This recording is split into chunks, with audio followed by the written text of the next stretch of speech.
Okay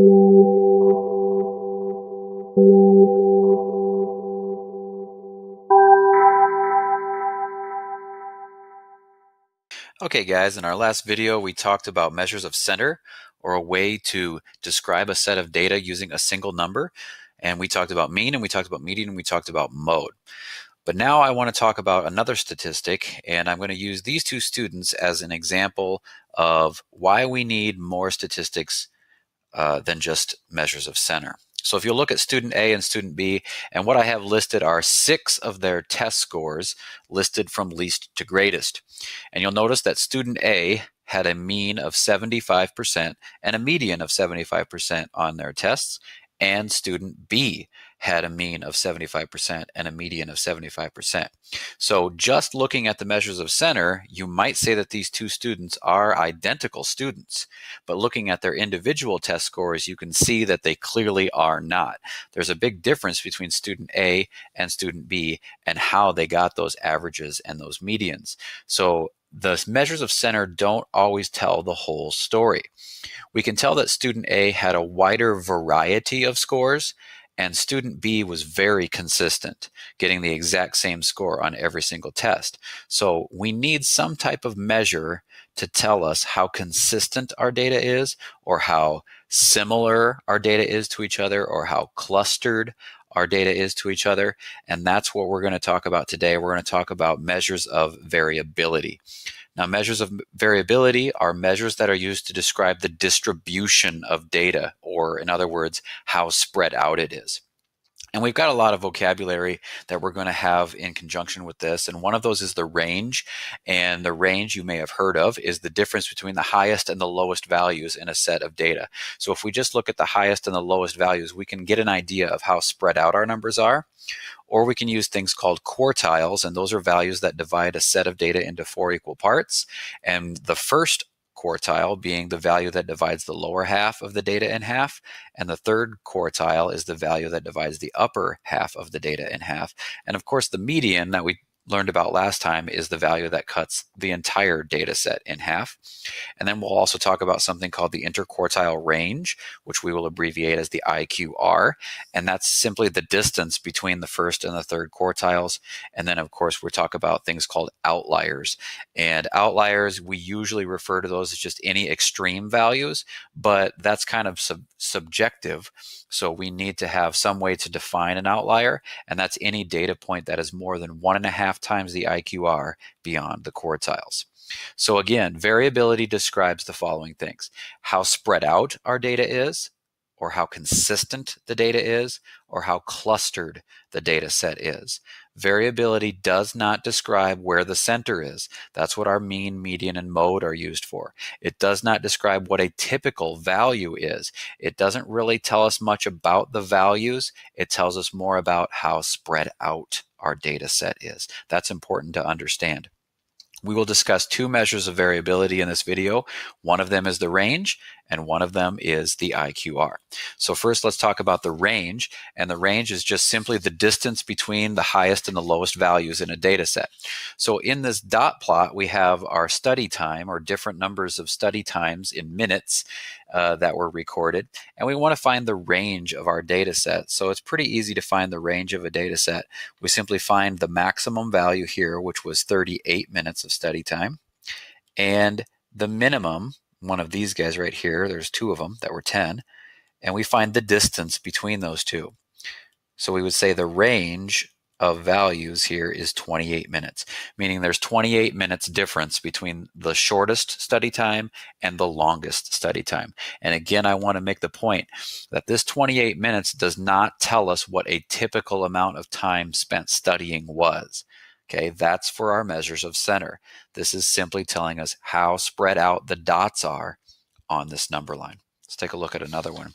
What is the range of weights for these letters? So we're talking about letters that were being sent in the mail, and they were measured and collected how much they weighed in grams. So what is the range of weights? Well, again, we just need to look at the maximum value, which is right here on our dot plot, and that's 58 grams. And the minimum value, or the lightest letter, was 33 3 grams, which gives us a range of 25 grams. So the range of weights was 25 grams from the lightest to the heaviest letter that was sent. And then the next one, what is the range of the cost of these DVDs? Now these are just listed, they're not in a dot plot, so we'll have to find the maximum value, which is $25 was the most expensive DVD, and $9 was the least expensive DVD. So the range in the cost of our DVDs is 25 minus 9, or $16. So our DVDs had a range of prices of $16. And again, this does not tell us what a typical DVD costs. It just tells us the difference between the most expensive and the least expensive DVDs. Now that's range, which is pretty simple to calculate. So that's all the time I'm going to spend talking about range. Next, I want to talk about another way to describe variability, and that is to use quartiles. Now, quartiles are values in your data set that divide your whole data set into 4 equal parts. And in the last video, we talked about a value that divides our data set in half, and that is the median. So the median cuts our data set in half, and then we're going to take those 2 halves and cut them in half again. And we're going to call those values that cut the halves in half quartiles. So I've got this dot plot listed here below, the values listed in order from least to greatest. So the median is 20. That's the value that cuts our data set in half. That's the median. And we talked about that in the last video. Now what we're going to do is going to take the lower half of the data and we're going to cut it in half again. So it's like we're going to find the median of the lower half. And the lower half of the data set has 5 values. So this value right here, this 14, is going to cut my lower half in half. And we call that the first quartile, or Q1 for short. And that cuts the lower half in half. And then we're going to take the upper half and we're going to cut that in half. And again, there's 5 values here. So this 25 is going to cut that in half. And we're going to call that the third quartile, or Q3. Now you could consider the median as our Q2, if you're wondering where Q2 is. So we have Q1, Q2, and Q3, but we just normally call it the median. We don't call it Q2.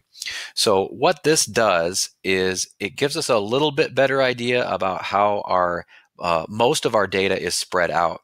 Because when you just use the range to describe how spread out your data values are, it can be misleading, because if you just have one extreme value, one really high value in your data set, that's going to make your range seem very, very big, and it's going to make your data set seem like it's very, very inconsistent or spread out. This way, we're only going to look at how spread out these values are right here between the quartiles. How spread out are those values? And it'll give us a little bit better idea about how the center of my data is spread out. So this way we're not affected by extreme values, either on the high end or the low end. So that brings us to something we call the interquartile range. Now the interquartile range is exactly what I just said. It's just the distance between Q1 and Q3. Instead of finding the distance between the minimum value and the maximum value, that's the range, we're just going to find out how far away Q1 and Q3 are from each other, and that's going to be called the interquartile range. And again, we're going to call that the IQR for short.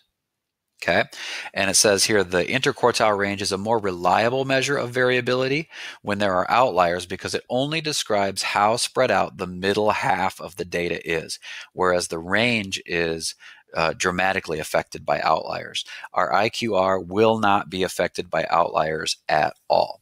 So let's try to make sense of this picture that I have here. So I've got a data set plotted on a dot plot here, and you can see my minimum value is 13, and then I have a bunch of other values that are kind of clustered here between 19 and 24. Our maximum is also 24. So I want to show you what the difference between the range and the IQR is. So in green, I have my minimum and my maximum values. So my maximum value is 24, and my minimum value is 13. This gives me a range of 11. That tells me that there's 11 numbers between the minimum and the maximum values in this data set. That's a little bit misleading because you can see that the majority of my data is probably closer to being within 4 or 5 of each other rather than that one value that's way down here on the left that's kind of making it look like all my data is spread out. So now we're going to look at the IQR. So to find the IQR, I found the median, which was 21. That's the middle number when they're all listed in order from least to greatest. So I kind of wrote it two different ways here. I've got the dot plot, and then I've got just the raw numbers in order from least to greatest. So whichever one makes more sense to you. So our median, 21, cuts all of the values in half. And then on the lower half, I'm going to cut those in half again and get Q1. So my first quartile is 20. And then my upper half is cut in half by the value of 23. So my Q3 is 23. So my IQR is going to be Q3 minus Q1. It's going to tell me how far apart these two values are.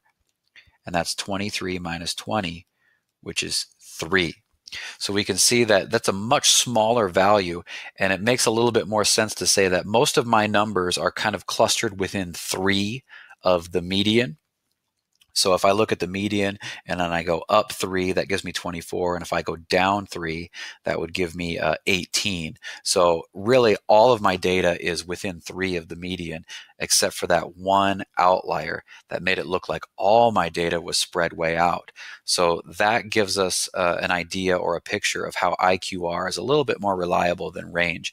Range can be dramatically affected by outliers. So interpreting measures of variability, what does it mean? How do we read these numbers? If they don't tell us what a typical value is, then what does it tell us? Well, it tells us how consistent our data is, how spread out our data is, or how clustered our data is. So when your range or your IQR are small, that means your data are very consistent. They're very close together or clustered. Or we could say the data doesn't vary. Okay, it doesn't. The numbers aren't that different from one another. And the smallest value you can have is 0. If all of your numbers in your data set are identical, your range is going to be 0 because your max and min are going to be the same number, and your IQR is going to be 0. So that's the smallest you could possibly get. So the closer you get to 0, the closer you are to having identical numbers, which means the more consistent your numbers are, or the more alike your numbers are. When your range or your IQR are large, that tells you that your data is inconsistent, or it's very spread out, or the data varies greatly. So when we're interpreting our measures of variability, it's very important that we keep those ideas in mind so that we don't accidentally get them confused with measures of center. They do not tell us what a typical value is. It only tells us how spread out our data is. So let's take a set of data here. We've got some airplane tosses, and we measured how far Marley was able to throw his paper airplane after 2, 4, 6, 8 times that he threw it. So we want to know how consistent his paper airplane is when he's flying it. So we're going to find both of the measures of variability for this data set. We're going to find the range, and we're going to find the IQR. So the range is simply the max minus the min, our largest value minus our smallest value. And again, I took the values from the table and I listed them in order from least to greatest. So our maximum value is 53. And the minimum distance that he threw his paper airplane was 25 feet. So that gives us a range of 28 feet from the shortest to the longest throw. Now the IQR takes a little bit more work, but it's pretty easy to do once you get the hang of it. So to find the IQR, we need to find Q1 and Q3. So we need to cut our data into 4 equal parts. So the first thing we need to find is our median. So to find the median, we count how many data values we have, and we have 1, 2, 3, 4, 5, 6, 7, 8. So that means 4 and 4. So we'll cut it in half, and my median is right here at 42. That'd be halfway between 40 and 44. So now we're going to cut the lower half in half, and there's no number there. So again, we're going to have to find what's between 38 and 39, which is 38.5. This is my Q1. And then halfway between 45 and 49 is going to be my Q3, and that's 47. That's my Q3. So my IQR is going to be Q3, the third quartile, minus the first quartile. And that's 47 minus 38.5. And that gives me an IQR of 8.5. So most of my values are within 8.5 feet of the median. Lastly, we're going to look at identifying outliers in a data set. So to do that, the first thing we're going to need to do is calculate the IQR. And then secondly, we're going to take the IQR and we're going to multiply it by 1.5. And let's let this value be X. And then thirdly, any data value that is greater than Q3 plus X or less than Q1 minus X is considered an outlier in a data set. So let's take a look at an example of how to calculate whether we have an outlier or not. In this table, we have the running times of 8 movies in minutes, and I have them arranged in order from least to greatest here so that we can find our IQR. The first thing we need to do is figure out what our IQR is. So I'm going to have to find my median, and that is right here. My median is 112.5 minutes. And then the lower half of my data, if I cut that in half, my Q1 is going to be right here, halfway between 100 and 105 minutes, which is 102.5 minutes. And then the upper half cut in half will be my third quartile, or Q3, which is 120 minutes. So to find my IQR, I want to know the distance between these two values, Q1 and Q3. So I take 120 minus 102.5 to get an IQR of 17.5 minutes. And then secondly, I want to multiply that IQR by 1.5. So if I take 17.5 times 1.5, I get 26.25. Now this number right here, I'm going to use to find out whether a value is an outlier or not. So any number or any data value in my set that is greater than 26.25 minutes above Q3 or 26.25 minutes below Q1 is going to be considered an outlier. So I need to find my cutoffs for that. So I'm going to take Q3 plus that 26.25, and Q3 is 120. So 120 plus 26.25 is 146.25. So any data value that is greater than 146.25 minutes is going to be considered an outlier. And then I'll get my low end, Q1 minus 26.25. And Q1 was 102.5. And I subtract 26.25. That gives me a lower limit of 76.25. So any data value that is below 76.25 minutes is going to be considered an outlier. So looking back at the data set, I don't have any value that was less than 76.25 minutes. The shortest movie was 96 minutes. So 96 would not be considered an outlier. And then on the other side, any value that is greater than 146.25 minutes is going to be considered an outlier. And we actually do have a movie that was beyond that limit. So we would say that this movie right here that was 155 minutes is considered an outlier in this data set.